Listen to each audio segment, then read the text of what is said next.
What's up, guys? It's Mr. Graves here, and today we are going to discuss ancient Rome. Technically, this is part of the Classical Empires unit, but we still call this ancient Rome. And the essential question that we're looking at today, we're going to talk about a lot of things that have to do with ancient Rome, but the focus of this, especially as we get towards the end of the lesson, is going to be what were the causes for the fall of the Roman Empire. You're going to find out through this lesson that Rome goes through a number of different stages. The two big ones would be the Roman Republic, and then it transforms into the Roman Empire. So what we're going to be focusing on, again, towards the end of the lesson is what causes the Roman Empire to fall. It's going to be a big topic that you're going to have to know for your next test. So let's go ahead and get into these notes. This first part, the early history of Rome, you don't have to write down. I just kind of want to give you some background information about how Rome got started. There's this old legend of Romulus and Remus. The legend says that Rome was founded by these two twins, Romulus and Remus. Obviously, you can look at the name Romulus and see that's the root there of Rome. And according to legend, these two twins were abandoned near the Tiber River, which runs through Rome. And they were raised, again, according to legend, by a she-wolf. I don't know if you believe in those kind of things, but that's how the story goes. And then Romulus ends up killing his twin, Remus, and therefore starts Rome, and then it's named after him. At least, again, that's how the story goes. And here's the she-wolf you can see right here, and they are getting fed. We're going to go with that. Yeah, then Romulus kills his twin brother because people suck, and yeah, that's how it gets started. Now, again, in the beginning, you don't have to write this either. Just want to put this out there.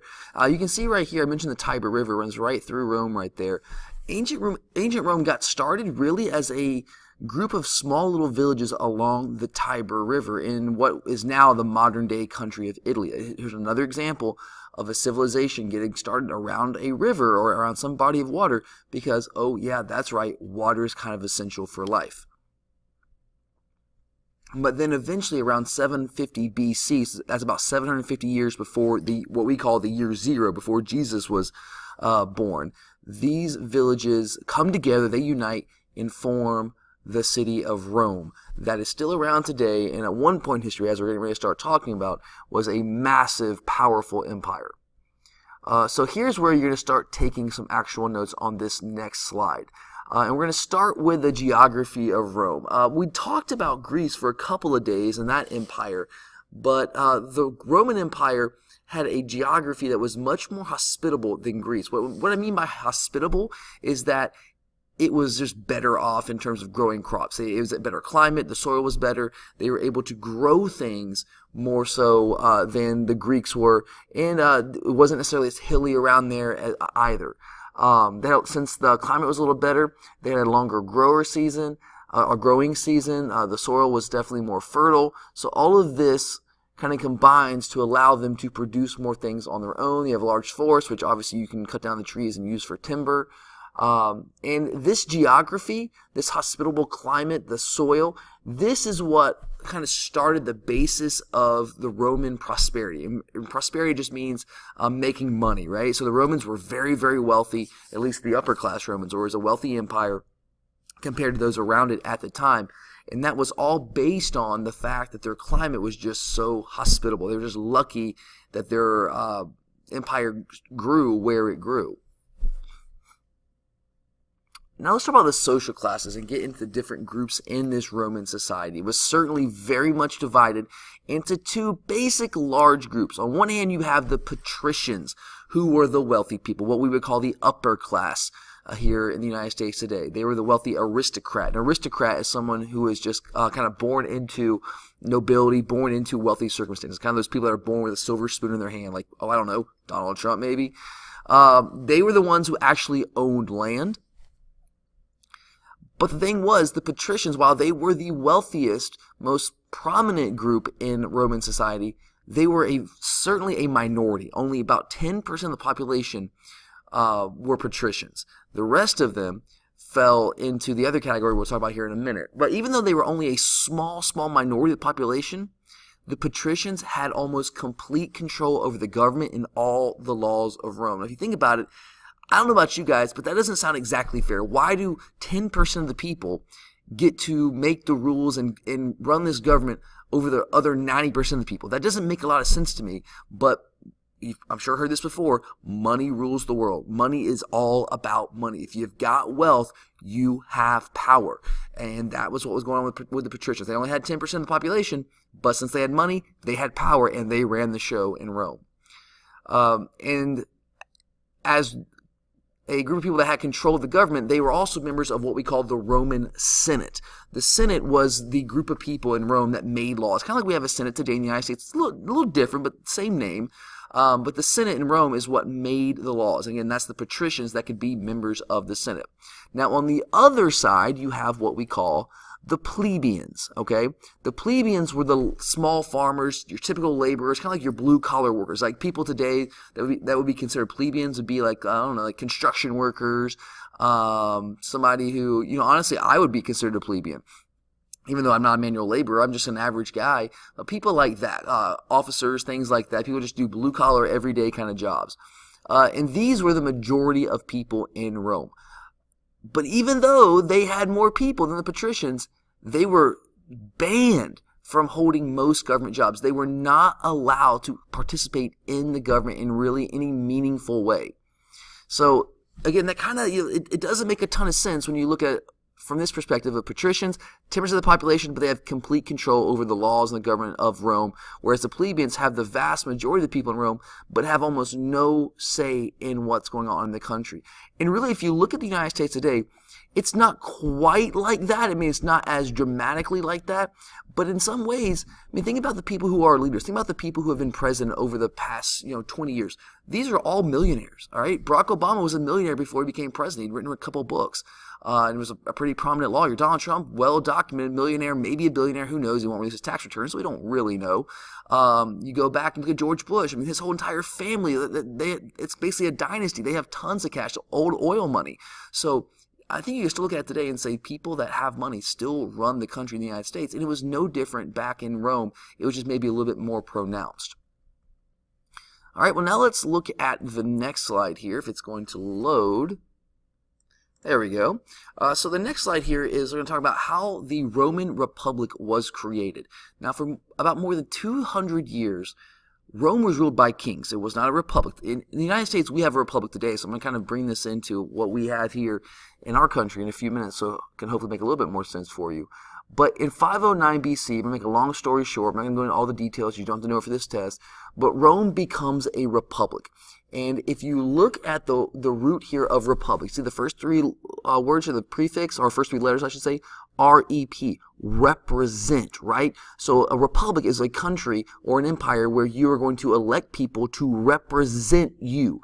So that's what it is. It's a form of government in which elected leaders rule the country. And that's why you could call the United States a republic today. People like to call the United States a democracy. We are certainly not a true democracy, because if we were, like ancient Greece was, like in Athens, Greece, then everyone in the country would vote on every single literal law. We do not do that. Like when Donald Trump's trying to get this wall passed and the government shut down, I didn't get a vote on that. I had no vote on that. All I got to do was to elect a leader who would go to Congress and represent me, represent our state here in Georgia. And they were the ones that got to cast votes on that. That's a republic. It's a form of a democracy, but it's not a true democracy. So Rome was one of the first true republican governments. And in many ways, we modeled our government in the United States off of what ancient Rome did. We kind of took what they did and kind of just put our own little twist on it. And then to rule over this Roman Republic, you had what we called a consul. Actually, there were two consuls.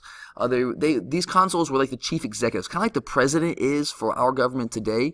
And they were the ones who were in charge and particularly commanded the military. That was a big role for them. And like I said, there were two of them who held office for 1 year. So it's not like our president where we elect a guy and he gets a job for 4 years. There were two of them, not just one, but they only held office for 1 year. So every year they were electing two new consuls. So that way no one could kind of take too much power and use that power to maybe violate the citizens' rights and do crazy things. They always want to keep changing that. Now the consuls were basically any free-born male citizen who could vote in the assembly.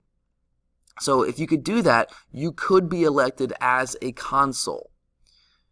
Now, I mentioned the Roman Senate on the last slide. The Senate was an assembly of 300 patricians. So you had to be a patrician, the upper class, the wealthy people in Roman society, to be selected for the Senate. But here's how it's different than the United States. In the United States today, we get to vote for our senators. When we had an election in November, we got to vote for congressmen, we got to vote for senators. And whoever won in our state, they go to Congress in Washington, D.C., and they represent us and vote on laws for us. That's not how it was in Rome. They did have a Senate. There were 300 of them. We only have 100 in the United States. But in Rome, the consuls, another power of theirs, was to pick which patricians would serve in the Senate. And serving the Senate was a big deal because you're making laws. It's a very, very important job. So the Senate was clearly the most powerful part of the Roman government because they were making the laws, and that is a huge, huge deal. Okay? So there again, they made the laws. Boom, gotta know that. And now, so that's when the Roman Republic got started. That's kind of what it looked like. Now, it started off as a pretty, small little deal. It wasn't the Roman Empire that it will eventually grow into, but the Roman Republic begins to expand. It's really the leadership of some very ambitious generals that allow them to go out and conquer their neighboring territories around them. They take some highly trained soldiers, and they use those soldiers to conquer most of the land surrounding the Mediterranean right there in that region where Italy is. So if you look at here, this is in the year 117 AD. So this is basically the year 117 years after Jesus was killed. So if you look at where this red line is, all of this, even up here in Britain, all of this at that time was controlled by Rome. All right? So this is, after about 600 years after the Roman Republic, they were able to expand their empire to cover all of this. Not just Rome right here where Rome is, all of this. And they do this because of the leadership of their generals and their well-renowned and powerful Roman military. Well, now let's fast forward to the end of the Roman Republic. So obviously, for a long time, for about 500-600 years there, the Roman Republic was the greatest power on earth, but it's going to fall. It all starts with a man named Julius Caesar, who I'm sure you've probably heard of at some point. He was one of the most successful Roman generals, all those generals who were going around the Mediterranean conquering territory. And like all the other generals, he was conquering territories wherever he could. In particular, one area that he conquered was a place called Gaul. That's what we call France today. Back then it was called Gaul. Now it's the modern country of France. So as Caesar is conquering all these territories and he conquers Gaul, the Roman Senate begins to fear him because they think, man, this guy is getting too much power. Maybe he's going to try to declare himself to be like the dictator of Rome or something. So they start to fear him because Caesar's soldiers were very, very loyal to him. They feared maybe his soldiers were more loyal to him than they were to the Roman Republic. So to kind of stop Caesar in his tracks, the Roman Senate orders him to resign, to step down. Well, you can imagine how Caesar is going to respond to this. He fights this tooth and nail, and he basically invades Rome. He crosses the Rubicon River very famously, and that was kind of the point of no return. And he basically attacks Rome. He attacks his own country, and he's not trying to kill the Roman people. He's going after the Roman Senate. And he fights them for control. Their Senate puts together a military to fight Caesar, but Caesar is an incredible general. The soldiers are top-notch, and he's able to fight them and win this battle against the Roman Senate. So after this happens, when he comes out of this fight victorious, Caesar is going to force the Senate to name him dictator for life, exactly what the Senate was scared of in the first place. And a dictator, if you're not familiar with that term, think like Adolf Hitler. He's one of the most famous dictators in history from Germany during World War II. But a dictator is just simply a ruler in a country who has absolute power. There's no one to check their power. No one can limit their power in any way. They can basically do whatever they want, whenever they want, just like Hitler did. Think about the Holocaust, rounding up 6 million Jews and systematically murdering them. That is a dictator, because there's no one there to tell you, no, dude, you can't do that. That's against the law, because you are the law. You can do whatever you want. And that's what Caesar became in the Roman Republic. And that's really where you start to see the Roman Republic end, right there. Because now you don't have a Senate that's in charge. You don't have the consuls that are in charge. You have one dude. You have a dictator. And in some ways you call that dictator an emperor. And now Caesar didn't necessarily call himself an emperor. He called himself a dictator. But he basically acted like an emperor. All right, so that is the end of the Roman Republic. The Senate's still around, but they just have no power. Now let's look at how the Roman Empire gets started here. It's very, very simple. Make a long story short. So the senators, like I said, are still around, but they have no power. So a group of senators get together and they conspire. It's a conspiracy to assassinate Caesar on the floor of the Roman Senate. And this happens March 15th, 44 BC. So this is the what we call the Ides of March. And I have a quick little video here from an HBO miniseries, or actually a TV show called Rome. And this is Caesar right here, and it's going to show you him get assassinated by his people, the Roman Senate. If I may, gracious Caesar, you were going to consider revoking my brother's exile. Take your hands off me. This is Caesar right here.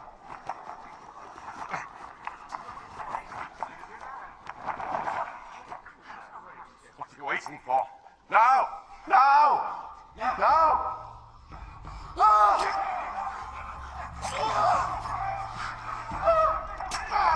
And these are all the senators around him stabbing him.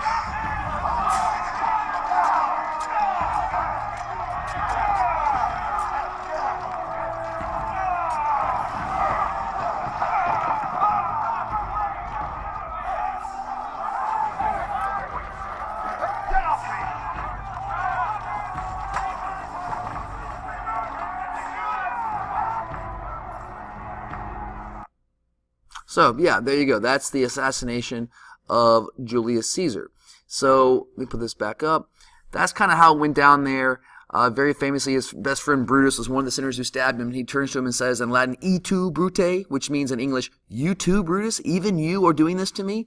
So, Caesar is now out of the picture. So the question becomes, who's going to be in charge next? And this starts the Roman Empire like full force. And an empire is a nation or group of territories that are ruled by one single powerful leader or an emperor. Think about it. Empire, emperor. The word empire comes from a country. It's like a country that's ruled by an emperor, an all-powerful ruler.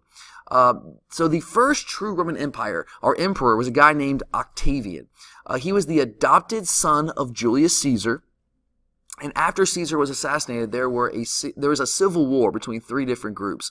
Octavian was one of those guys. His main rival was a guy named Mark Antony, who teamed with Cleopatra from Egypt. Octavian defeats Mark Antony in the Roman civil wars and is able to announce himself as the first true Roman emperor.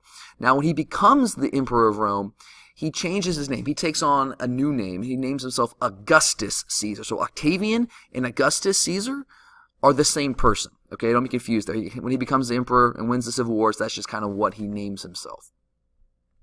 So he is now the first Roman emperor. During the rule of Augustus, the Roman Empire continues to expand further than it ever had. And they eventually reached a period called the Pax Romana, which is Latin for Roman peace. And as you can imagine, this was a peaceful, wonderful time to be alive in Rome. It was the high point of Roman political culture, economic culture, and just all-around cultural dominance. So their politics, their economy, their culture, it was the highest point in all those areas that had ever been in the history of Rome. Now, during the Pax Romana, here's one of the reasons why it was such a peaceful time.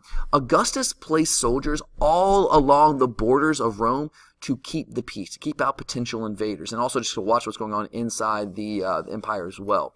You also had architects and engineers build many new public buildings, so they're beautifying the empire, and also trade increases. As they're taking over new territories, they're trading more with people, and that's certainly going to enhance their economy. So that's on the test. The Pax Romana is the Roman peace, and it's the high point, the golden age of ancient Rome. Now, just like the Roman Republic, and like every empire we're going to talk about, the Roman Empire is going to fall. As great as it was, as massive and powerful as it was, it will eventually fall. So guys, you have to know this for the test. It's going to be a major question that you're going to have to know. And here's why the Roman Empire falls. As great as it was, here's why. There's a series of problems. First, as their empire progressed, there were a series of very weak and short-lived emperors. So these emperors just didn't live very long, and they were very weak. And that's never good for a country. And then you also had, at the same time, an economic depression hit. So following the Pax Romana, the economy starts to fall into a depression for various reasons. As that happens, think about it, when people start losing money, they get upset. So there's a lot of social unrest, a lot of problems in society. People are angry. So you also have a combination here where the rich are becoming lazy. You know what? We're rich. We've been rich for a long time. We got to get content. We don't feel like we have to work that much. And the poor feel like they're the ones that are having to do all the work. And by all their work, all that's doing is making the rich rich, while the rich people are doing nothing. So they felt overworked. So there's just some tensions in society between the plebeians and the patricians, the rich people and the poor people in Roman society. And you still have also the fact that the Roman emperors are being selected not by merit, which is like how good you are at the job and like who's the best qualified person for the job. You become the emperor because you're either born into a family, you're next in line, or you use a military and get to basically take over Rome yourself. So it's either birth or violence, not who's going to be the best leader for Rome. So that's a recipe for disaster. And then also, the empire just became too large. Think about it. If you're ruling a territory that today would make up like 50 or 60 different countries, that is very, very difficult to rule, especially when you're in that period of history where there are no cars, there are no airplanes. How do you rule all those people at the same time? Especially when you conquer those new territories, are they just going to want to be a part of your empire because you took them over? Probably not. And if you can't enforce your laws as it's so far away from where Rome is, it's going to be very difficult to rule them, and it could cause some chaos and eventually lead to a rebellion in the empire. So those are the major problems that led to the fall of the Roman Empire, and you've definitely got to know that the biggest one would probably be the empire became too large. So eventually, when the empire becomes too large to rule, an emperor comes in. His name is Emperor Diocletian. You do need to know his name. He's important. Emperor Diocletian splits the Roman Empire in half to make it easier to rule. So there's going to be a western half and an eastern half. The western empire is going to still be named the Roman Empire. The eastern half of the empire is going to be renamed the Byzantine Empire. The capital of the western Roman Empire is going to remain Rome, and the new capital of the eastern empire will be Constantinople. And it's Emperor Diocletian that divides the empire in half. So there's basically two Roman emperors. There's going to be a western Roman emperor and an eastern Roman emperor. But eventually, by the year 476, the western half, the original Roman Empire, was conquered by invading Germanic tribes, the barbarian tribes that come in from the east and from the north. Now, the eastern half continues to carry on after that, and it's going to survive for about another 1,000 years and carry on the old traditions of the original Roman Empire. We'll get more into the Byzantine Empire in our next unit. So that eastern half, again, is going to be renamed the Byzantine Empire. You do need to know that. We'll talk about that with our next unit a lot more, but make sure you know that here. So that's one of the solutions, to cut the empire in half. And it helps the Roman Empire survive for another couple hundred years, but eventually those barbarian tribes will come in and invade the western half and conquer it. The Romans also brought a number of contributions to the world. Architecture for sure. I mean, look at this is the U.S. Capitol building. This is modeled after Roman architecture. Look at here. This is the Pantheon in ancient Rome. I've been there. It's a beautiful place. There's actually a picture that I took. But you can see the columns here. That architecture is, and you still see this today. Like even if you walk down parts of Athens, like some of the old streets in Athens, you can see homes with these columns here, like that architecture. And look right there. The U.S. Capitol building is modeled after that. You've seen some of these bridges right here using baked brick to build bridges, and kind of this arch right here. Arches become a major part of the empire in Rome, and then we still see that throughout the world today. They also built thousands of miles of road to connect their empire, which obviously is something that we still do today. Think about all the roads, the road networks that we have in this country. And most of those roads were so well built, they lasted until about 100 years ago. And when they had to, redo them once you have cars and different kinds of trucks and technology, buses that they need to fix up the roads, but they lasted for a long time. The Romans also were able to build aqueducts. They were the first to build these. An aqueduct, basically the concept is you take water from wherever it is, some body of water, and you build tunnels more or less that will basically transfer that water from that body of water to where you need it to go, to a city maybe. So you can see right here, here's an example of an aqueduct bridge. So here's up here, you got the source of water, and then you have this little intake valve right here where the water will go into, and it goes through this tunnel across the aqueduct bridge into the city where people can actually get water. So this helped them develop the concepts of running water, indoor plumbing, using toilets, having sewer systems so you don't have trash just all over the city stinking the place up. in basically helping you stay free from diseases. All of these things are made possible first by the Romans. Think about it, like running water, toilets, all things that we take for granted every day. The Romans are the ones that really first introduced that. And we're going to stop right there, guys. That's all you really have to know about the ancient Roman Empire. So now that you're done, make sure you do your highlights for each section and answer the essential question. And once you do that, come bring it up to me, show me, and then I will give you the check and the clear on to go on to the next part of the assignment.